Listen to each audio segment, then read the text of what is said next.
El pressupost de Figueres per l'any 2022 serà d'uns 65 milions d'euros. Representa un 2,29% més que el d'enguany. L'alcaldessa l'ha qualificat d'expansiu, amb la ciutadania al centre de l'acció de govern i que permetrà continuar amb la transformació física de la ciutat.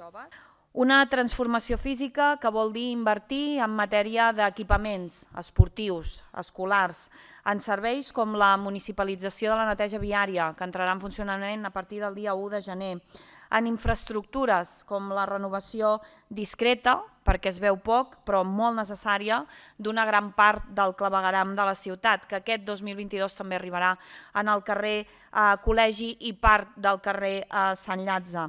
De l'enllumenat públic per poder il·luminar una ciutat que és massa fosca.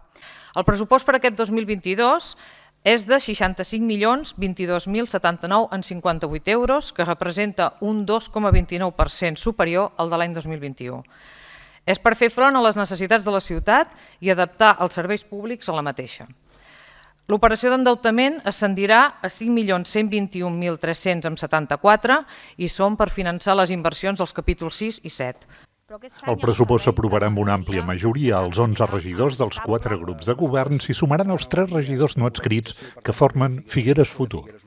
La primera consideració és que en política s'ha de triar estar al costat dels problemes o estar al costat de les solucions. I nosaltres triem formar part de les solucions. Segona consideració, nosaltres entenem l'oposició com l'espai que ha de fiscalitzar l'acció de govern, però al mateix temps que ha de ser capaç també d'aportar propostes reals, solucions i acords. Ens mou aquest principi, limitar-se a la crítica, que també s'ha de fer, seria el més fàcil, però segurament no seria el més útil. I des de Figueres Futur, aquests regidors, volem ser per damunt de tot útils per Figueres i útils per la ciutadania. Els regidors no adscrits van presentar 18 mesures, de les quals 16 s'han incorporat al pressupost.